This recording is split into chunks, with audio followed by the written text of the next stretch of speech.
Guys, saya dapat istilah baru nih ya. Ini istilah baru saya dapetin dari pasien saya ya. Gen Z sih kayaknya, Gen Z ya. Gen Z kan yang suka banyak istilah ya. Jadi, dia bilang gini, dokter tahu kan aku tuh punya religious trauma. Sebenarnya baru pertama kali ya mendengar istilah religious trauma. Ini bukan istilah baku ya, tapi that's interesting. Oh ternyata mereka namanya itu ya.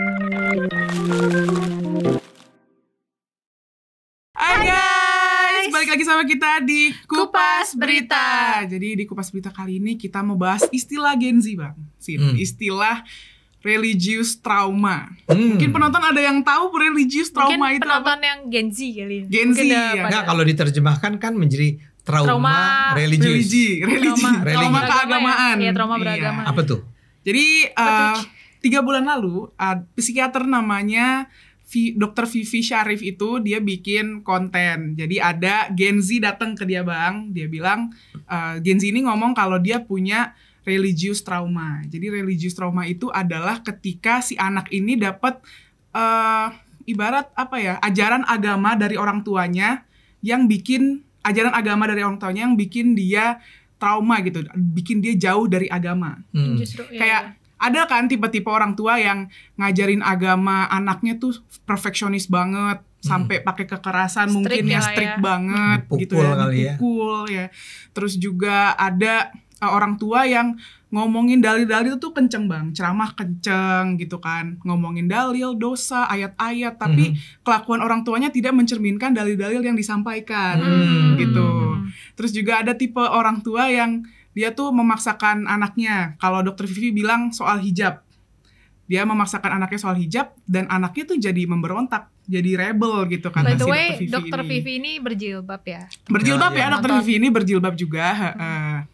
Dan itu aku relate bang, aku setuju sama si Dr. Vivi ini karena doktrin-doktrin agama dari kecil yang memang bikin kita takut sama apa ya, ibarat kita bikin salah dikit dipukul mungkin, kita bikin salah dikit langsung dijudge dosa gini itu bikin malah anak jadi jauh sama agama. Jadi kayak tidak menjalankan agama dengan ikhlas, dengan bertanggung jawab, dengan memang aku melakukan ini karena aku memang ingin melakukan, bukan karena karena aku di bawah doktrin orang tua aku dihukum agama. Gitu bang. Kenapa kamu bilang relate tapi? Relate bang. Mari kita dengar. Tapi bukan soal orang tua ya, mama papa aku tuh mungkin papa agak strict tapi mama masih bisa menerima apa yang aku pikirkan gitu ya. Tapi aku dapat itu di sekolah. Karena aku sekolah SD SMP tuh Islam. Nah, si Dr. Vivi ini juga bilang kalau itu juga bisa dapat dari lingkungan, dari sekolah, nggak cuma dari orang tua. Cuma mungkin kasusnya si Gen Z ini mungkin orang tua ya.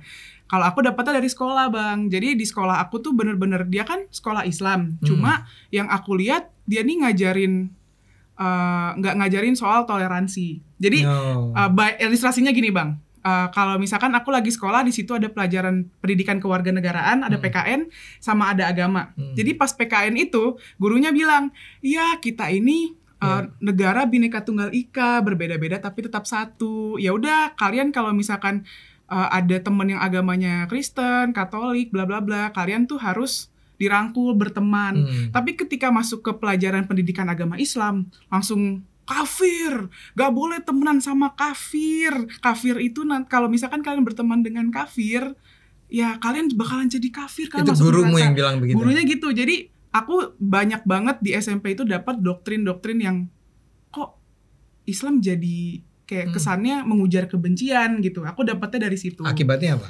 Akibatnya aku jadi kayak gak percaya gitu. Masa iya sih kayak gitu? Padahal yang aku tahu dari orang-orang harusnya agama itu ngajarin apa namanya kebaikan. Ya. Nah, terus yang soal persaudaraan, iya. Terus aku juga relate sama kata-kata Dr. Vivi yang soal hijab, Bang.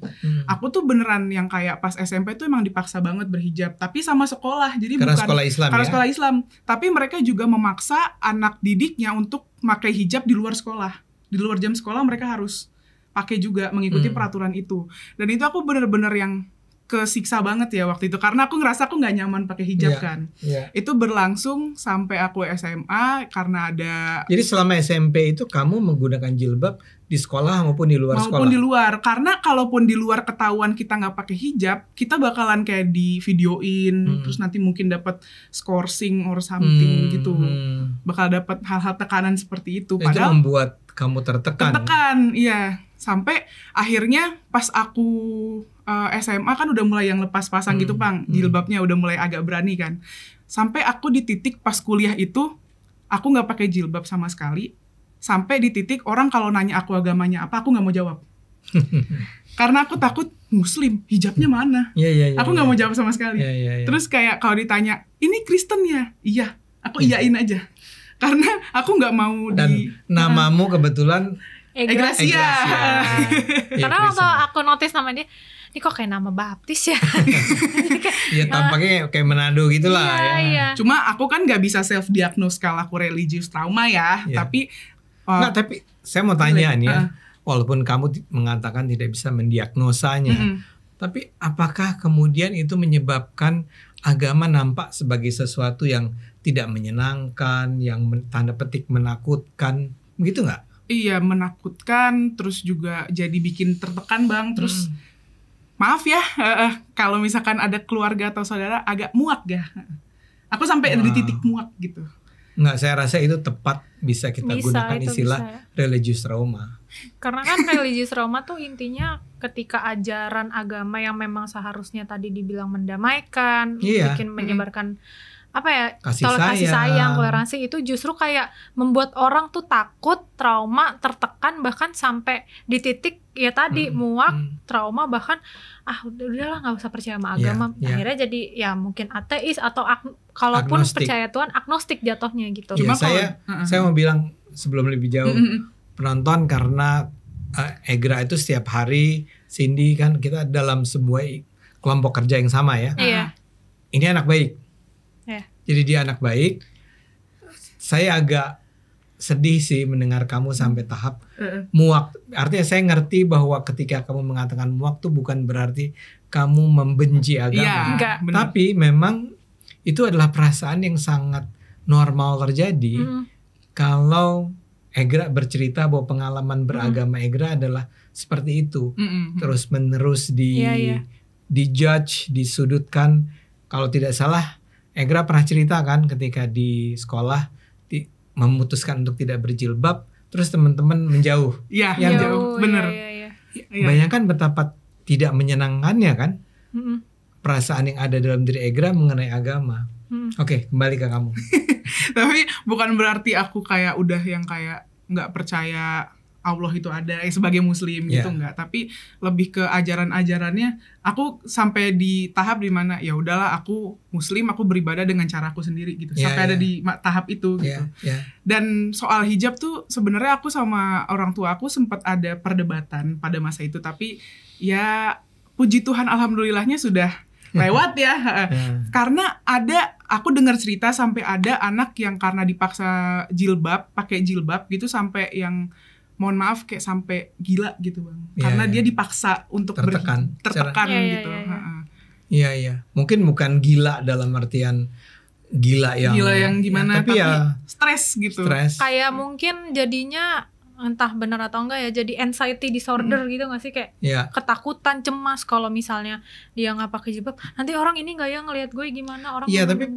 Itu saya pria, saya Muslim, tapi saya membayangkan begini, bayangkan kalau seorang anak perempuan seumur kalian nih ya tidak ingin mengenakan jilbab. Terus pertama mungkin datang dari keluarga yang orang tuanya merasa itu wajib. Dan kalau kamu tidak menggunakannya, orang tuamu akan marah. Bayangkan setiap hari hidupmu seperti apa. Kamu harus menjalani dari pagi sampai sore ya, dengan perasaan bahwa kamu mungkin akan dimarahi gara-gara kamu tidak mengenakan jilbab. Mungkin bukan sekedar dimarahi. Ada doktrin ini Bang, kalau misalkan perempuan nggak pakai jilbab, itu nanti bapaknya bakal masuk neraka. Itu doktrin itu. Betul. Jadi bahkan ditambah stres di situ. Tadi Cindy bilang bukan sekedar dimarahi apa? Kayak maksudnya mungkin kalau dimarahi, ya dimarahi juga bikin mental kita down ya. Tapi kalau misalnya sampai di satu titik yang kalau misalnya si anak ini udahlah orang tuanya strict soal agama, kalau misalnya nggak pakai jilbab bisa pakai cara kekerasan, itu juga makin bikin dia kayak anxiety, cemas gitu, benar-benar yang sampai di satu titik tuh dia tadi mungkin dibilang tanda kutip gila atau sesuatu yang. Tapi saya ingin mengatakan saya bisa sangat paham kalau ada orang yang sampai sedemikian frustrasi dan merasa depresi karena itu. Bayangkan dia berangkat ke sekolah dengan teman-teman yang semua berjilbab atau mayoritas berjilbab, dia tidak berjilbab, dia tidak merasa sebetulnya ini adalah sesuatu yang harus dia lakukan, tapi dia mengalami tekanan sosial sedemikian besar. Itu kan pasti berat banget. Iya. Saya ngerti kalau orang sampai merasa bahwa ya udah go to hell with religion. Iya. Dan barangkali dia tinggal menjalani hidup itu dengan berharap suatu saat nih gue akan berakhir nih ini. Berakhir dalam artian nanti gue udah lewat nih SMA atau gue lewat ya lingkungan kayak begitu. Ketika gue lewat SMA, mungkin ya kira gitu ya. Begitu lewat SMA, begitu masuk kampus, kamu memutuskan untuk I won't menggunakan jilbab lagi. Karena memang pada dasarnya pada dasarnya memang aku tuh kayak cuma pengen bisa pakai males. Kayak pengen pakai sesuatu yang mau aku pakai gitu. Kayak dulu aku cuman pengen pakai celana jeans sama kaos doang gitu. Atau kayak kemeja gitu, kaos jeans. Dan ini bukan gitu. Karena Egra kepengen nampak seksi atau apapun. Not at all. Dia kepengen hanya menggunakan, kenapa sih gue gak diizinkan untuk menggunakan baju seperti itu. Dia nyamannya begini gitu loh. Dan ini banyak terjadi, cuma Egra barangkali orang yang beruntung karena bisa melepaskan diri dari tekanan-tekanan itu tanpa menjadi gila. Iya, kalau menjadi gila. Akhirnya dia ketika kuliah kamu gimana? Berhadapan juga nggak dengan tekanan itu? Enggak sih, lebih ke karena orang nanya kan agamanya apa, terus aku ledekin kayak mau tahu ya gitu, terus aku hilang gitu, pergi. Nggak aku jawab gitu sampai orang 1 semesteran gitu baru tahu agama aku apa gitu. Itu juga dari temen gitu. Tapi teman-temanmu berjilbab nggak? Ada yang berjilbab, ada yang enggak, karena kan aku universitasnya enggak yang Islam kan. Swasta ya. Kalau Cindy? Aku ya puji Tuhan alhamdulillah ya. Aku enggak sih, maksudnya mungkin temen aku, cuma kalau aku pribadi yang memang beragama Kristen, memang orang tua aku beruntungnya mengajarkan bahwa ya udah kalau misalnya kayak doktrin-doktrin yang misalnya selagi bisa kasih ke orang, kasih kelebihan kita buat orang kayak gitu. Tapi berbagi tanpa ada paksaannya. Paling kayak misalnya cuman sekedar, tapi ngingetin yang halus sih Bang, kayak misalnya udah renungan belum, kan kalau misalnya aku tuh memang tradisi keluarga aku. Renungan tuh apa? Renungan tuh kayak semacam ibadah pagi di rumah sendiri. Jadi kayak membangun hubungan kita sama Tuhan, caranya doa, baca kayak bacaan Kristen renungan pagi gitu loh. Bukan Alkitab. Ya Alkitab. Jadi kayak kita baca ayat, terus ada baca semacam renungannya lah, kayak refleksi diri hari ini tuh tentang apa, kayak gitu-gitu. Jadi kan ya keluarga aku ada semacam tradisi renungan pagi gitu, mungkin jam 5 jam 6 pagi gitu kan sebelum mulai aktivitas. Nah itu biasanya papa mama ngingetin, tapi ngingetin yang dalam arti kata sama sekali menurut pandangan aku nggak maksa, kayak renung kalau ada waktu renungan kayak gitu. Terus kayak misalnya ya biasa sih, kayak jangan lupa nanti sebelum tidur doa apa kayak gitu doang gitu. That's it, nggak sampai dalam kalau kamu nggak renungan papa gebuk, kalau kamu nggak doa nggak ada gitu. Kalau aku ya mungkin ya nggak tahu di luaran sana orang-orang lain seperti apa, kalau aku nggak. Cuman emang aku ada temen aku itu, jadi ngelihat ininya ya, saksi. Iya, aku ngelihat langsung gitu. Jadi aku punya temen, dia bajunya nikop mungkin ya, yang hanya dia sampai Muslim mata. Nih. Ya dia Muslim, dan dia ini bisa dibilang baju bener-bener tertutup banget dari atas sampai bawah, itu cuma kelihatan matanya aja. Nah, ya, dan aku tuh kadang suka ngeliatin, karena kan aku berteman kan Bang sama dia di sosmed, terus akhirnya aku lihat lah, iseng ngeliat. Nah, itu udah tuh dia mulai pas aku lulus, dia udah mulai lulus apa nih? Lulus kuliah. Kuliah. Itu aku udah mulai nih ngelihat, oh dia jilbabnya ini ya, nggak yang mungkin jilbab lilit kali ya. Terus bajunya tuh udah mulai. Tadinya pakai niqab dan lepas nih niqabnya lepas. Terus kan kalau niqab tuh biasanya jubah panjang gitu ya. Ini udah mulai nih pakai jeans, kemeja. Gitu. Udah deh sampai di satu titik tahun ini mungkin aku lupa, aku nggak terlalu merhatiin itu dia lepas jilbab sama sekali. Dan iya aku kayak ngerasa agak, aku nggak tahu ya terlepas dari dia alasannya apa, dan aku juga yang kayak ya udah gitu, terserah itu hidup dia. Cuman kayak wow, dari yang niqab sampai yang benar dia lepas. Tapi gitu. Lepas jilbabnya dengan cara yang minta maaf ya. Apakah dengan gaya yang kayak seksi gitu? Kalau aku nggak tahu bisa menilai apakah itu seksi atau enggak, cuman mungkin ya casual kayak kita biasa aja kayak ya. Baju lengan pendek, kadang baju tanpa lengan bahkan gitu kan. Tapi itu gak gampang loh Bang, pasti judgementnya tinggi banget. Iya, judgementalnya pasti tinggi banget. Nggak, saya bertanya begini karena saya ingat ada beberapa artis, nggak cuma satu loh, ya artis yang seksi itu bahkan memang seksi sebagai artis gitu, dan dia goyangnya juga sangat seksi. Tapi ketika dilacak siapa dia gitu ya, di mana dulu SMA-nya segala macam, itu misalnya dia datang pesantren, ada yang hafiz, yang hafal Al-Quran, ada yang kalau ditanya tentang agama gitu dia ya, tahu. Ayat bahkan memang dengan cepat dia mengutip ada ayat-ayat yang dia barangkali dulu sangat kenal ya. Tapi itu kan tipe-tipe yang tadi Anda ceritakan, jadinya ya barangkali itulah yang berlangsung atau itulah yang berlaku di kalangan artis ini. Ya enggak? Ya dia mungkin dulu serba tertutup atau hafiz dan segala macam, tapi begitu dia sekarang merasa bahwa wah gue udah independen nih, gue udah nggak harus bergantung kepada sekolah, pada orang tua, ya udah dia lepas saja. Jadi kalau cuman baru lepas sih masih oke lah ya. Yang paling serem kan kalau kemudian tiba-tiba jadi kayak, kalau kita bicara pendulum tuh, tadinya dari di ujung kiri sini loncat ke kanan. Iya, kayak loncatnya tuh jauh banget gitu. Iya. Dan kayak Egra kan kayak aku pernah lupa siapa gitu, artis siapa. Nah kalau maksudnya kalau Egra kan kalau ditanya agama, misalnya agamanya apa, Muslim, terus kok nggak berjilbab, terus Egra yang kayak cuman diem apa ya kan. Nah kalau aku pernah entah siapa ya, artis siapa aku lupa, itu tuh sampai yang ngejawab karena aku lupa dia masa lalunya mungkin pakai jilbab atau sekarang lepas atau gimana. Cuman dia sampai di satu titik ngomong agama gue, urusan gue sama Tuhan, yang masuk neraka juga gue, emang lu yang ngurusin dosa gue, gitu Bang. Aku pernah dengar dia statement dia ngomong semacam gitu. Perlawanan kayak emang kenapa lu mau nanggung dosa gue, lu kalau gue berdosa lo yang bakalan masuk neraka, enggak kan, udah di kayak gak usah ngurusin gue kayak gitu-gitu. Ya. Itu yang barangkali saya nggak tahu. Ini saya datang dari generasi yang sudah berbeda, karena saya merasa gini, generasi kalian tuh betul-betul hidup dalam sebuah era di mana arus informasi itu mengalir dengan sangat-sangat cepat ya. Keragaman itu menjadi sangat-sangat luar biasa sekarang kan. Jadi dengan mudah kalian tuh membaca, menonton, mendengarkan pernyataan-pernyataan, pendapat-pendapat dari berbagai pemuka agama atau influencer tokoh-tokoh masyarakat biasa gitu ya, yang relatif liberal gitu ya, yang bebas ya.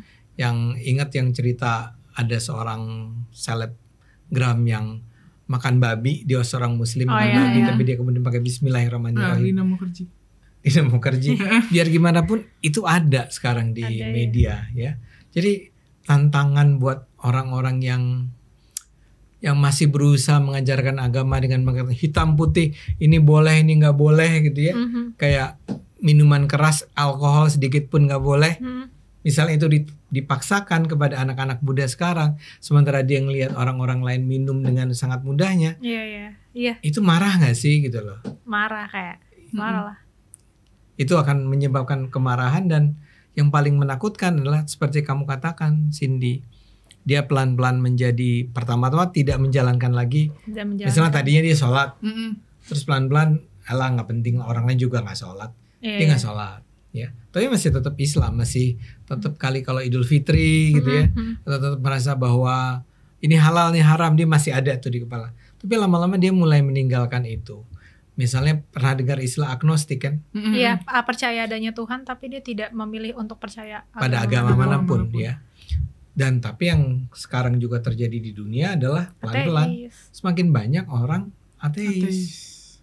Apalagi kalau nggak salah banyak kan waktu itu ada bukan isu ya, memang ini terjadi di Arab Saudi di mana gelombang massal para perempuannya tuh melepaskan jilbab gitu. Jadi mereka tidak berjilbab sama sekali. Karena semula Saudi itu adalah sebuah negara yang mewajibkan ya perempuan-perempuannya untuk berjilbab. Dan artinya gini, kalau Anda sampai tidak berjilbab, Anda kena sanksi yang bukan cuma sanksi sosial, sanksinya betul-betul sanksi hukum, bahkan bisa fisik ya Bang, fisik, bisa sampai fisik ya.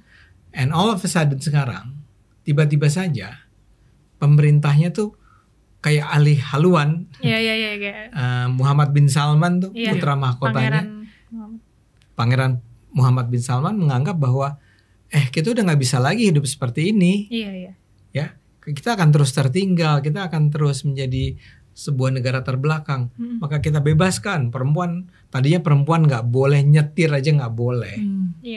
Sekarang dikatakan bahwa perempuan itu boleh nyetir, boleh sekolah, boleh kerja, bahkan di sana sekarang di beberapa tempat ada night clubnya, ada tempat kasinonya segala macam. Bioskop juga nggak sih? Bioskop ya. Dan dekat Ka'bah katanya. Enggak ya? Mungkin di Mekah Di Mekah, maaf. Nah, yang saya ingin katakanlah bahwa bayangin perubahan itu kan membuka mata, membuka pikiran orang.